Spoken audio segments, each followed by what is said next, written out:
Olá, senhoras e senhores, sejam bem-vindos em mais um episódio aqui na nossa maratona, onde eu estou respondendo dúvidas de vocês. Hoje eu quero responder mais 3 dúvidas que vocês enviaram. Começando pela dúvida do Orlando. O Orlando Zanardi diz o seguinte: Fábio, parabéns, obrigado por prestar essa ajuda. Pergunta: fui retificar o nome do meu bisnono e o cartório exigiu a certidão de nascimento dele apostilada da Itália. E depois que fosse registrada aqui ainda, que fosse traduzida por um tradutor juramentado. É difícil isso aí? Será que os comunes estão fornecendo? Porque pedi há 2 semanas e nada. Bom, Orlando, uma coisa só importante aqui. Alunos da Escola Online da Cidadania Italiana agora que estão ouvindo esse episódio já estão dizendo: não, Orlando, não devia fazer isso. Por quê? Porque lá dentro da escola tem um curso. Um dos cursos que nós temos dentro da escola chama-se Como Apostilar os Documentos Italianos. E quando eu criei este curso para eles, eu vou falar para você exatamente o que eu falei para eles, o que está lá num dos slides deste curso é o seguinte: nunca, jamais, em hipótese alguma, solicite a um comune italiano o apostilamento de um documento, porque este apostilamento não é feito pelo comune. Este apostilamento é feito pela prefeitura, que é um órgão o qual o comune está subordinado hierarquicamente. Por isso que você nunca vai receber uma resposta do comune. E aí ainda no curso eu ainda explico para o pessoal o seguinte, que não só o comune não vai responder neste caso, como ainda é ofensivo você chegar para um oficial e falar: oi, tudo bem? Faz um favor para mim, sirva de office boy para mim, vá lá no outro, porque normalmente não, a prefeitura, que é como se fosse a sede do governo de uma província, ela fica em outro lugar, às vezes, e muitas das vezes, em outra cidade. Então, por exemplo, se você mora na cidade de, sei lá, vamos imaginar qualquer cidade que não seja uma cidade na capital de uma província. Por exemplo, você mora em Prato. Prato é capital de província, mais Cazzo. Enfim, sei lá, você mora em San Donato Milanese, ou em Limbiate, ou em Rho, qualquer cidade que faz parte da província de Milano. Quando você pede um documento ali, quando você precisa apostilar um documento, você precisa ir para a cidade de Milano fazer este apostilamento, porque a cidade de Milano é onde fica a sede da província. Então, basicamente, você precisa fazer o seguinte: você tem a sua certidão de nascimento, essa certidão que o comune te mandou, esquece o comune neste momento e entre em contato com a prefeitura. Procura na internet prefeitura, província de... Aí tem que ver aonde que é a província aí que o seu antenato nasceu. E lá vai ter uma parte chamada apostilamento de documentos, tá bom? A única coisa é... Cuidado, porque existe apostilamento e legalizzazione, que são coisas diferentes. Você não precisa de legalizzazione, você precisa de apostilamento, tá bom? Então é por isso que não te responderam mesmo, tá?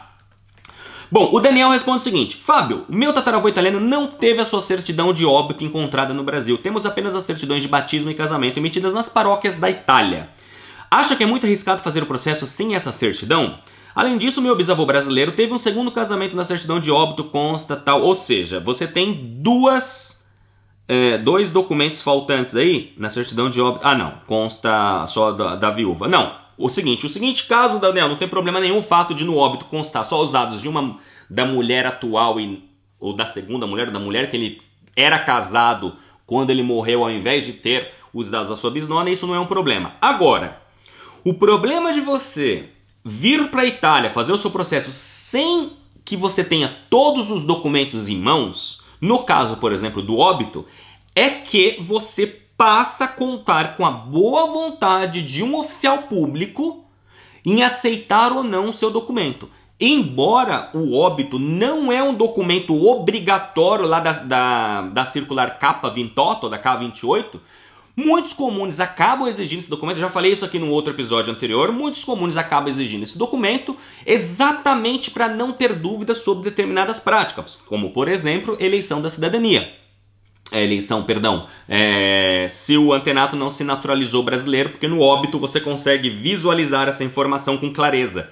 Basta constar ali, por exemplo, que ele era eleitor, e isso já cria uma dúvida no oficial se ele efetivamente se naturalizou brasileiro ou não, porque somente eleitores ou caríssimas exceções podiam votar. Então, o pior de tudo isso, ô Daniel, é você vir sem o óbito, porque aqui você está dizendo que não foi encontrado. Então existe essa diferença, também falei isso num dos episódios anteriores. Existe uma grande diferença entre você não encontrar e não ter existido, infelizmente, tá? Então, neste caso, se você não encontrou, a minha sugestão é procure exaustivamente esse documento até encontrar. Porque se você não encontra esse documento, você pode descobrir que você não consegue fazer o processo da pior forma possível. Qual é essa forma? É chegar na Itália e dar de cara com o oficial que fala: não, eu não vou aceitar esses documentos porque falta o óbito. E se você, durante a sua estadia no Brasil, não encontrou esse óbito, imagina você tentar procurar esse óbito num desespero, gastando em euro. Enfim, eu recomendo que você consiga até encontrar este documento. Aí existe opção a isso? Existe alternativa? Existe. Se você contratar um profissional ou se você conseguir contratar um comune antes da sua vinda na Itália, mandando seus documentos para análise, e este oficial efetivamente dizer que não tem problema nenhum, que os documentos apresentados já estão perfeitos sem mencionar a exigência do óbito, sem problema você resolve este problema, tá bom?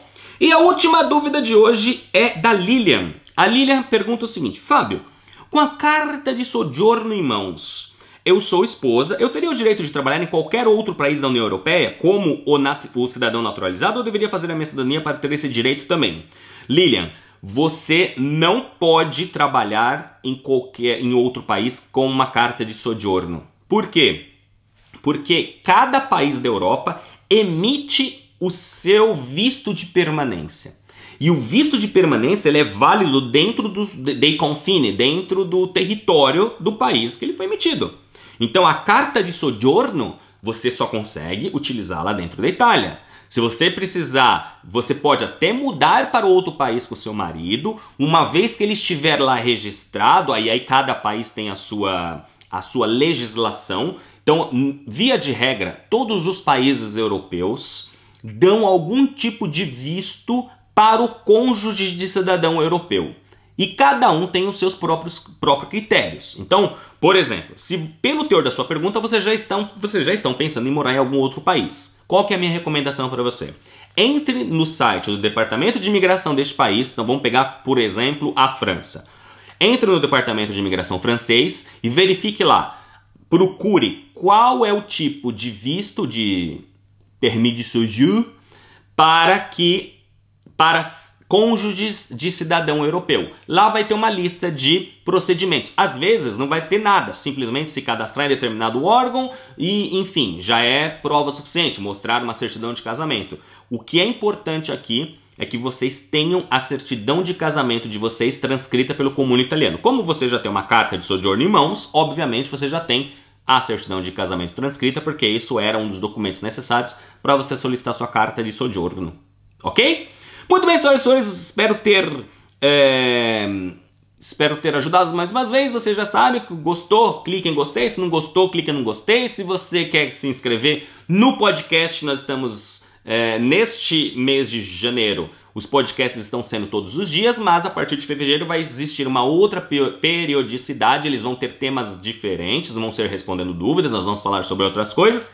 Então, caso você, porque de repente você está vendo esse vídeo pelo YouTube ou Facebook, você não tem noção que ele está sendo gravado em áudio e está sendo feito o Saga News, que é o podcast oficial da minha saga, onde, através de áudio, você vai poder baixar os áudios do Saga News. Seja se você tem um iPhone, você pode escutar diretamente no iTunes. Se você tem um Android, você pode escutar no Podbean ou qualquer outro aplicativo que você achar melhor para você ouvir. E a gente tem até vinheta. Aqui no Facebook, no YouTube não tem vinheta no início, mas no nosso podcast tem uma vinhetinha bonitinha. E aí, a partir de fevereiro, vai ter musiquinha de fundo, vai ter algumas outras coisas que vai ter um carinho, enfim, aí vai ter muitas coisas acontecendo a partir de fevereiro. Claro que agora eu não estou tendo muito tempo de fazer as coisas, porque eu estou concentrado nessa maratona louca, que vocês estão me deixando loucos, mas eu fico feliz porque Como eu já disse em outros episódios, essa é a forma que eu tenho de retribuir a cada um de vocês que fez a minha saga chegar onde ela chegou. Então todo ano, pelo menos no mês de janeiro, eu vou fazer isso. Eu vou sentar aqui, vou ficar respondendo dúvidas de vocês gratuitamente, sem cobrar nada, e esse é o espírito, ok? Então é isso, muito obrigado a todos e a gente se vê amanhã no próximo episódio. Arrivederci!